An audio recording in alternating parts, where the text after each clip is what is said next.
Hi everyone, Vickieverlie here, the Rock and Roll Prophetess. This is an astrology, psychic and intuitive astrology reading for the new moon in Virgo, which is happening on August 27th, 2022, 4:17 a.m. Eastern, but times will vary. I am an intuitive or psychic astrologer, meaning that I did study astrology and have been using astrology actively in my practice for probably over 20 years, incorporating the astrology. But I kind of just take it to another level. And while I'm doing the reading, I color outside the lines quite a bit because I'm getting downloads and I'm getting messages from my guides as we go. So that being said, if you're strictly a real strict astrologer, you may not enjoy my reading, and that's fine. But if you're somebody who doesn't know astrology at all and you're like, oh, what is all this mumbo jumbo, hang in there because it really is kind of more of a psychic reading as we go along, okay? If you enjoy my content, please do hit the subscribe button, and let's get right into the reading. You know, the thing is, okay, yeah, the new moon here is at 4 degrees, of course, of Virgo, 4:04:04, see? 4 degrees, 4 minutes. But when I open this chart, excuse me, when I open this chart, as this thing grabbed me, the aspect line pointing, and I heard all signs point to Mercury. So that was a big download I got right off the bat about this chart. And not surprising in a way, because Mercury, the new moon is in Virgo, and Mercury is the ruler of Virgo, therefore the ruler of, you know, the chart. And so Mercury's in Libra, has just crossed the threshold into Libra from the last week. Actually, I was looking at this, and a lot of the things, it's not dissimilar. Not much has changed. Only a few things have changed since the last reading, because we're still dealing with the Grand Cross. You know, we're still dealing with the Neptune and you know, Pluto and everything. The couple things that have changed is just the inner planets of Mercury, and then Venus has really moved into the Grand Cross. But I want to start over here with the Mercury. So all signs point to Mercury. Well, Mercury, of course, is the planet of communication. It is the planet of third house. It rules the third house in the flat wheel and rules over Gemini. So therefore, it's like, you know, it's travel. Mercury is communication. Mercury is our thoughts and our minds. Now, in the sign of Libra, coming out of all these things that many of us, you know, may be construed as a lot of conflict and discord, you know, with these Grand Cross and everything like this, you know, moving out of Virgo into Libra is a nice breath of fresh air, actually. Because if you're involved in, you know, arguments or, you know, something where there is conflict, there is disagreement, you know, this Mercury, this Virgo Mercury kind of stuff, you know, this can get real, turned negative. There's a positive and negative to everything, but it turned negative, it can get really down and dirty, like, you know, pulling out every little thing and just like, well, but you did this and you did that, blah, blah, blah, you know, and where your mind just starts really digging into all these and remembering every little minor infraction that this person or this situation ever did. And this, it's wrong because of this, and this is this, you know, and then you got to prove your point. You know, you can get really, really tangled up in, the devil's in the details, I guess. I know that's not the meaning of that phrase, but it could be construed that way, you know. You know, sometimes we don't need every little detail about everything. And especially when it becomes to, you know, Libra, when we're looking at personal relationships or dealing with conflict. So, because I think a big part of getting along with people, you got to let a lot of stuff go, you know. If you're dealing with somebody and every little thing, you know, usually that's a sign. It might be at the end of the relationship. If every little thing, you know, I hate the way he chooses food, I hate the way he does this, I hate the way, you know, every little thing you just hate about them, you know, then that's not going anywhere towards healing. You know, that's just going further and further down the rabbit hole of, I can't stand you, and, you know, it can get really... It gets to that point, like a lot of people who want to argue like politics, and I'm not going to bring up any political points of view or anything, but I've said this before. I deal with people and, you know, they go, what about this, and what about this, and what about this? Well, how about in a nice Libra way, you say, what about this? And you don't even give me a chance to answer. You know, do you really want to have a discussion, Libra, where both sides of are heard? Do you really want to move towards harmony and balance and resolution? Or do you just want to tear into somebody, you know, and just keep firing these bombs, boom, boom, boom, boom? No, with no interest of actually having a discussion, no interest of actually, you know, finding some common ground or coming to some sort of an understanding. Just keep bam, bam, bam, you know, pummeling, getting pummeled with these little bot meme kind of, you know, things, little like pebbles, you know. So it could spiral downward like that, you know. But with the Mercury moving into Libra, this opens the door for some real discussion, for some real understanding. And, you know, somebody speaks and you actually listen, you know, and it's like, I hear you. You hear what's being said. And not only do you hear it, you let it sink in, you let it resonate. It's not about just waiting to fire back your next little clever, you know, bomb that you heard on the internet or whatever. Having real genuine, you know, being really genuine. Having genuine conversation, having genuine exchange of ideas, and coming to understanding, and trying to come to an understanding through compromise. You know, that's how understandings are reached, through compromises. Not through, that's the old paradigm where we just pummel you and overpower you. And people can, you know, you can be overpowered with verbal quips or whatever, you know, you can be overpowered in that way. So instead of really, you know, for real lasting change, we want to go for that true understanding, that true compromise. You know, the Venus part of it, seeing the beauty, because Libra sees the beauty in things.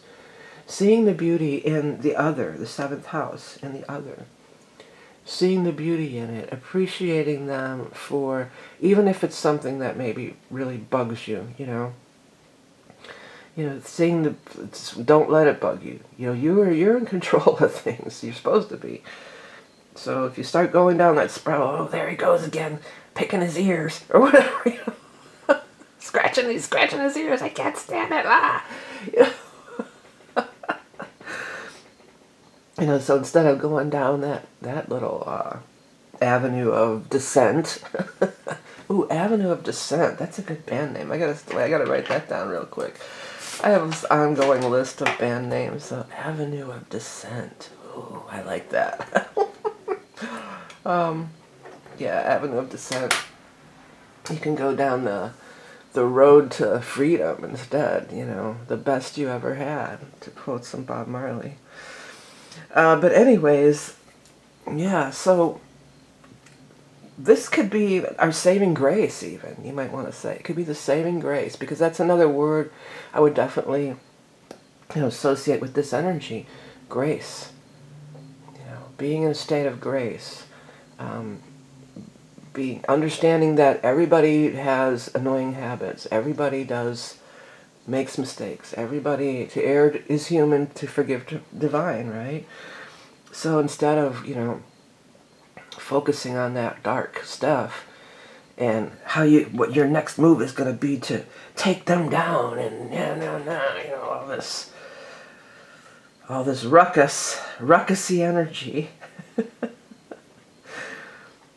You know, all signs point to Mercury. Open the lines of communication. Communicate in respectfully, you know, respectfully with one another. So, but the new moon is in the sign of Virgo. So, and it is making an aspect to our Jupiter here, and it's making an aspect to Mars, squaring the Mars. So there's still, you know, the Mars can be the agitator for sure. You know, that's one of the main agitators of the zodiac, the god of war. Hello. So, it's, you know, to make war, wants to make war. But Mars is also motivation. And getting back to the communication thing, Mars is in the sign of Gemini, communication.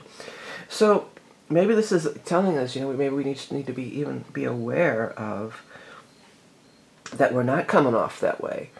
That we're not coming off aggressive like Mars, a negative sign of Mars, you know, aggressive and, you know, so quick to judge, quick to put somebody down, quick to jump on that low vibrational thing, you know, because then that's just feeding your lowest the lowest common denominator. And, that's not helping anything. That's just it's the divide and conquer, keeping us all embroiled and fighting and while somebody's, other things are going on that we're not paying attention to because we're so much in our small mind. This is our time to get out of our small mind. This is the time to expand our consciousness. Okay, so let's just go some real general things. New moon in Virgo, great time to start a new health regimen. If you want to get in shape, start some kind of a new, with Mars too, walking in your neighborhood, doing something real physical, starting some kind of new diet or food, some kind of new food thing, anything in the 6th house with the health energy. Also work. And it could be starting a new job, but maybe you're just maybe everything I've talked about thus far, maybe that's in your work situation. A lot of people have really contentious work environments that they have to deal with. And I think, this great resignation, I think that it's not only about the job, but, being in these contentious work environments. But, because a lot of times maybe the work is really great and you love the work, but sometimes you can't put up with the people. And I'm thinking if this is somebody in particular, somebody there has tenure or a lot of seniority, so they're not going anywhere. So you can either, you may feel that you can either bite the bullet and put up with their shit, basically, or you can, try to find something else. This could be surprising that compromise could be reached. If we embrace this, all signs point to Mercury, all signs point to the Libra energy. And we will be moving into, that'll be our next, all the personal planets will be trailing along into Libra in no time at all. All right, well, let's look at the elephant in the room with this big grand cross is still active. We've got the Uranus node is still active. It's separating, but still active. By the way, if you order the Ingress reading that I have, I do address this in your personal chart. So if you're wondering, well, I wonder how that Uranus node thing is going to affect me personally, that is something that I do look at in the Ingress reading because it's still active enough at that point. But here it is, the Uranus North Node, pulling us into the future, pulling us into the next level of humanity, the next level of consciousness, the next level of science. The reading I did, I was still pretty sick, but I did a short reading, but I listed all the great scientific discoveries that have been discovered and revealed at this time. So, let's keep our eye on the prize there. Let's put our focus of attention there. South Node Scorpio, we are purging a lot of ugly. That ugly stuff, that underbelly, that's the Pluto ruler of Scorpio, That Pluto energy comes into play in the form of this South Node. We're digging up the dirt. We're digging up the dirt, but because it's Pluto, and because it's Scorpio, it's death and rebirth. So it's to put it to bed. It's not to keep wallowing in it, It's to put it to bed once and for all. That's the energy of this, South Node thing. And then it's squaring with the Saturn. Vesta's sort of in the mix, but really it's the Saturn. But here's what's another thing that has changed. Venus has moved into 19 degrees right in there.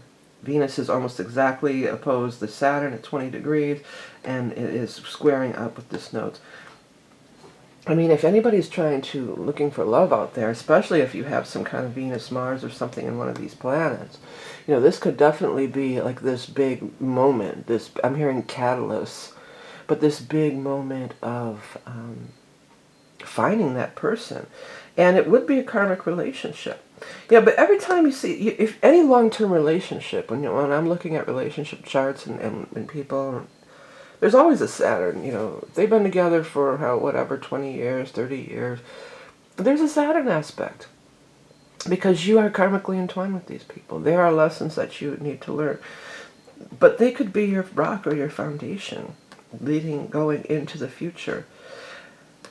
This Venus, besides, of course, being the love planet of love and relationships, it also is related to creativity. It's also related to money, especially Venus and Leo. Because Leos don't like to be with no money. Leos aren't taking vows of poverty, okay?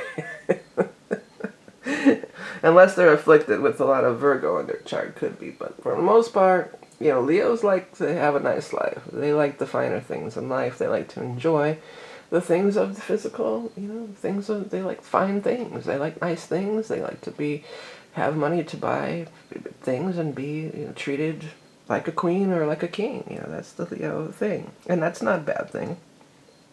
We were taught through the patriarchy, it's bad or it's a sin, money is the root of all evil and all this, hoopla. But, that's just another way of keeping people down. That's you're meant to enjoy your life. And the guides have told me, and it's the truth, that it's a way to elevate consciousness just by being. You don't have to be a meditator. You don't have to be, know all so much about spirituality necessarily or ascension. Just by raising your vibration, just by being in that happy, joyful place, that also definitely raises the vibration. Laughter, laughter raises the vibration. So it doesn't have to be all really complex or all this woo-woo, out there stuff. You can just take it for, hey, don't worry, be happy. You know what I mean? Don't worry, Virgo, and be happy like the Leo, because that's a simple. It doesn't have to be complicated.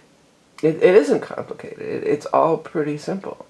It's all really simple. We make it complicated when we get in that Virgo, the negative side of that Virgo mind, and we get to thinking, and what about this and what about that, and the worrying, bringing all that stuff forward. We make it complicated, and even that's been a saying. Oh, it's complicated, like like that's something to be proud of. Oh, it's complicated because you make it complicated. It doesn't have to be. It's really pretty simple. Choose joy, choose love, choose these. You choose these things. You feed that wolf. That the Native American saying about there's two wolves. One is all fear, grief, worry, and doubt. And then the other one is, positive love, good vibes and all that. And whichever one you feed is the one that grows stronger. So, feed that. Feed the love. Feed the love. Feed the love machine. I'm just a love machine. And I won't want for nobody but you. Hi.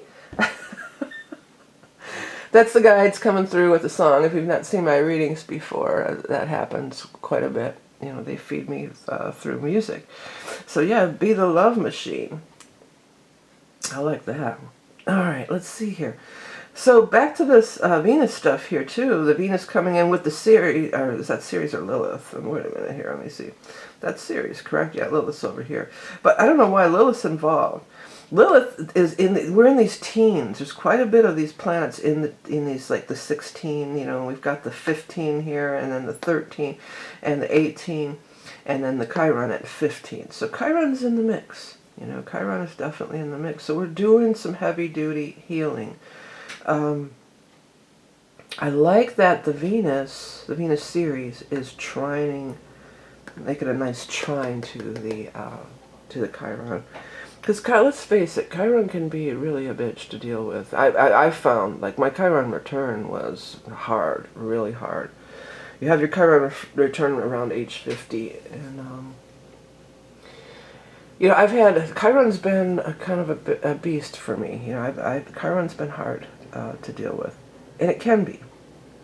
But when I did that, I think it's the solar return of the Aries Ingress. I got into one of my painting classes that you can get in on if you want. You don't have to know how to paint. It's just like a spiritual exercise, basically. But at that point, because we were working with Chiron in it, and I really researched Chiron a lot more, the mythology surrounding it. And Chiron was actually, brilliant.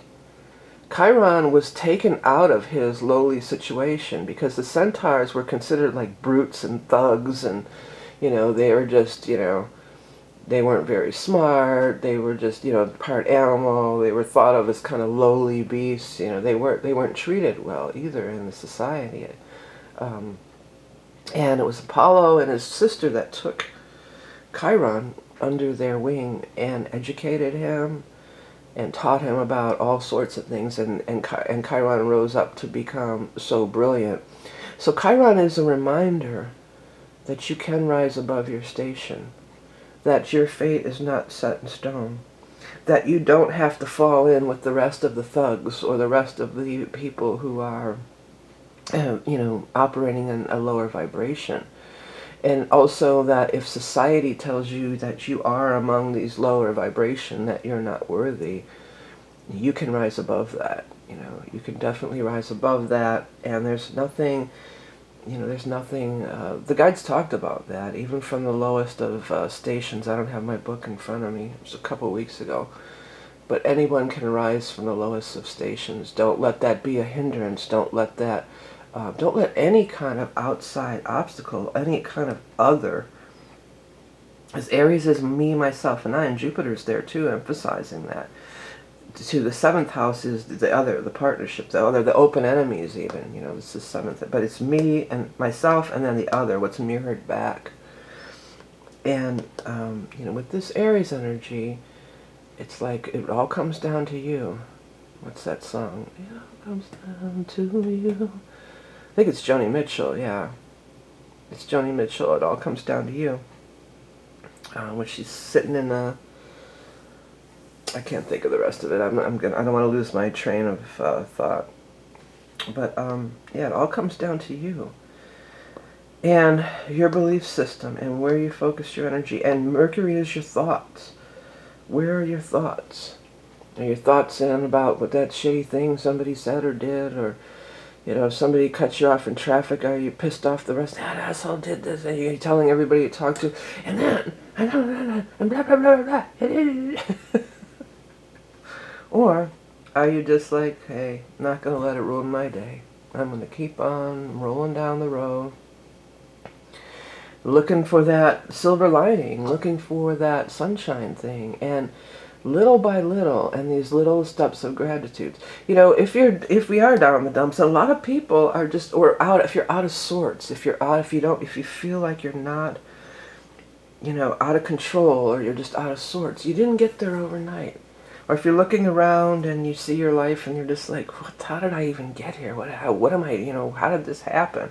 Instead of, well, I'm such a jerk, you know, and then I listened to that person and they told me this and I shouldn't have listened to them and blah, blah, blah.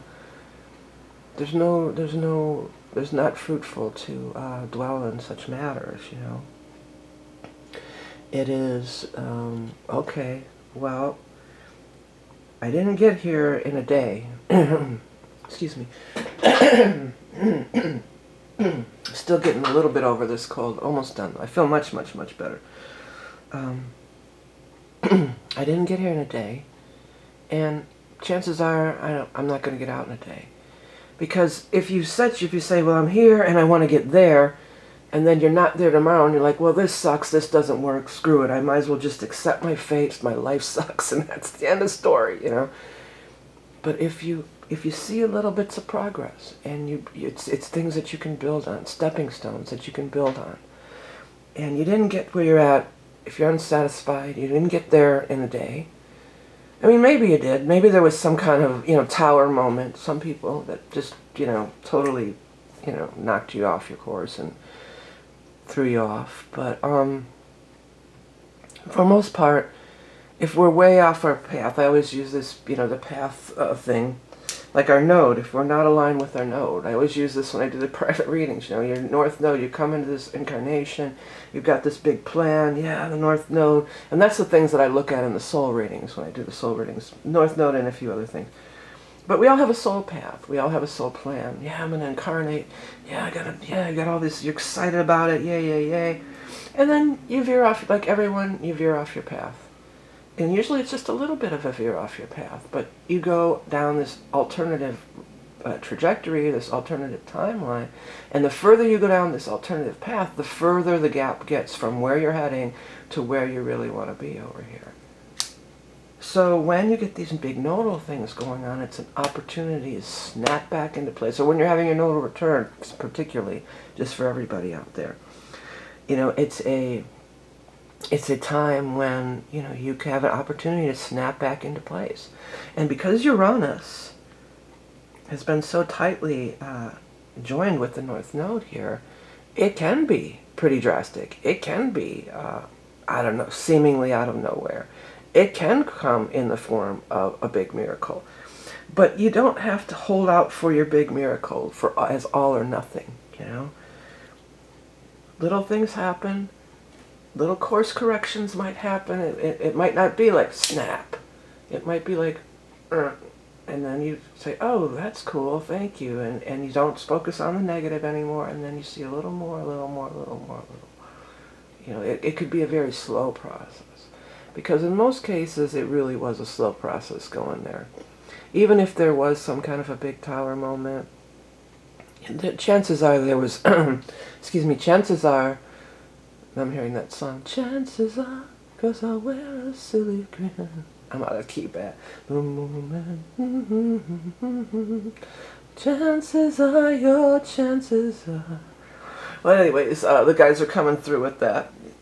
If anybody wants to copy and paste those lyrics, because sometimes there's messages in the lyrics too.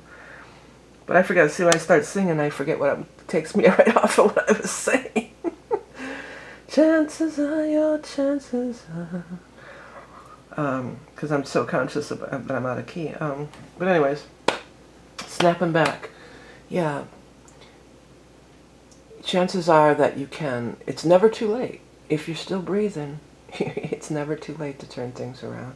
It's never too late to change your course. We are not doomed to any fate of oppression or being, you know, unappreciated or unsatisfied with our life. You know, we are open. We are open. We are co-creating every day. So if you fall off the horse, just get back, pick yourself up, dust yourself off, and get back on again. Okay, everybody.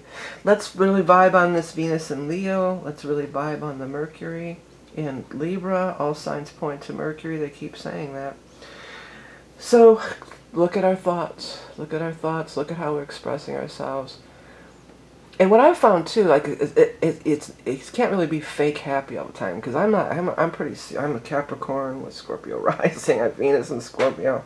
I mean, I do have a Sag moon that lightens me up a little bit, but I can really fall into that serious nature, you know. And you can't just be fake happy, you know. I'm not one to, you know. I don't think that's gonna work either. Well, fake it till you make it, but where you're just like, you're feeling so depressed and you're just trying to act happy, that it can be really frustrating too. So if you're really in that spot where it's just like, you know, you just can't even pretend to be happy right now, what I found is just take a nap, go to sleep, reset your consciousness, wake up as you're going to sleep, setting your intention, you know, of, it doesn't even have to be about happiness necessarily, you know, but whatever you're trying to achieve, whatever you're trying to manifest, co-create, set your intention as you go to sleep. And often, even if after just a little short nap, you can wake up and just see things from a different perspective, you know.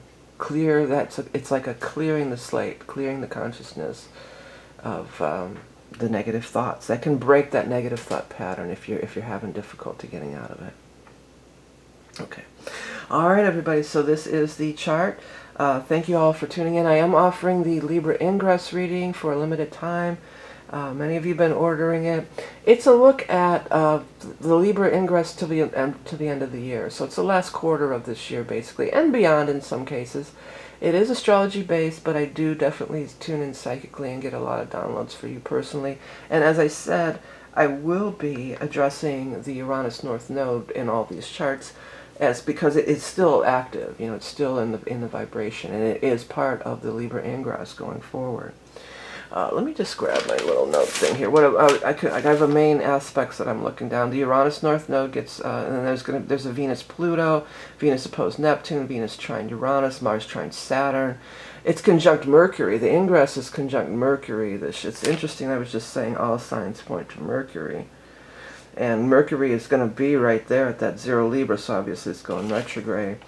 Sun opposed Jupiter, Mercury opposed Jupiter, Neptune sextile Pluto. All that stuff will be addressed. Those are just the general aspects of the Libra Ingress chart itself. But then I also look at your big transits. You know, if you're coming up on some big transit, Saturn return, Chiron return, or if some of these outer planets, you know, the Jupiter, whatever, is going to be hitting on one of your personal planets, we'll talk about that and we'll look at it.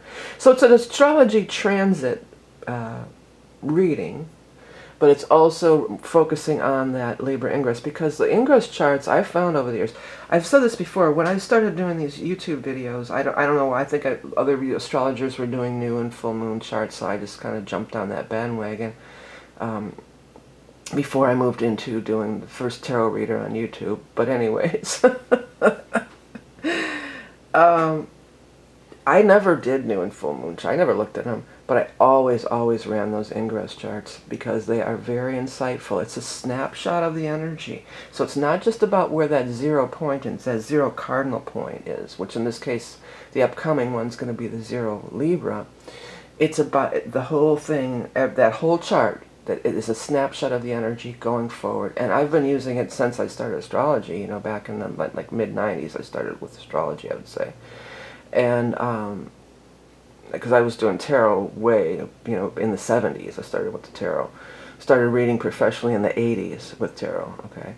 But I didn't really start incorporating astrology in a real way. I would incorporate astrology as far as, you know, oh, the Queen of Pentacles is an earth sign, you know, that's about as far as I went with it. But I really dived into astrology in you know, learning about the wheel and, you know, the whole deal in the 90s, early mid-90s, I would say.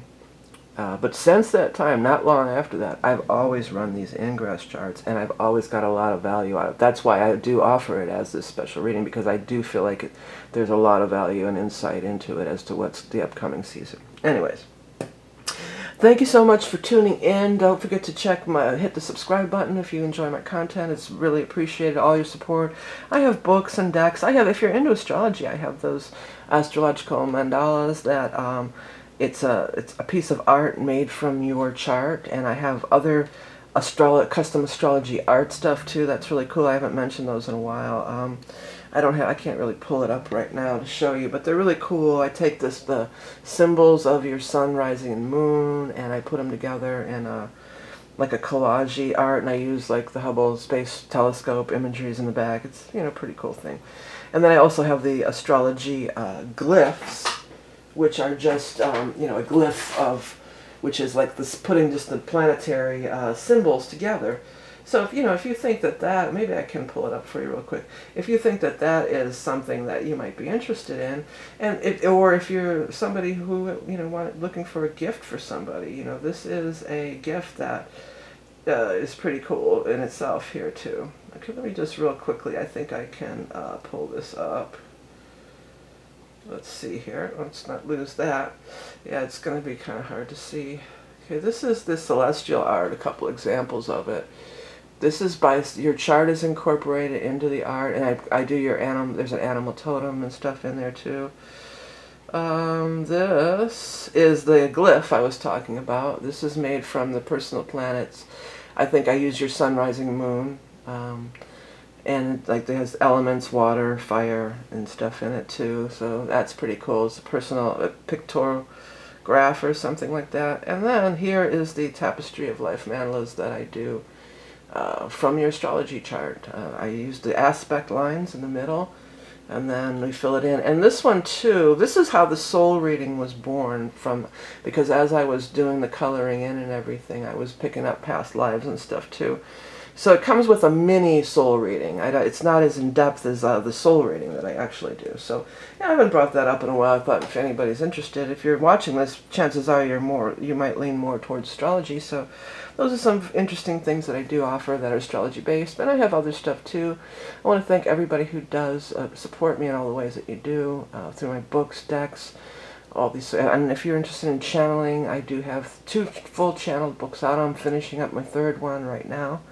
So you can also check that out as well. And those books are free in the Kindle Lending Library if you're a member. Okay. All right. Thank you so much for tuning in. Have this great new moon in Virgo. Try not to get too much in your head. Stay focused on the positive and manifest some cool shit. All right.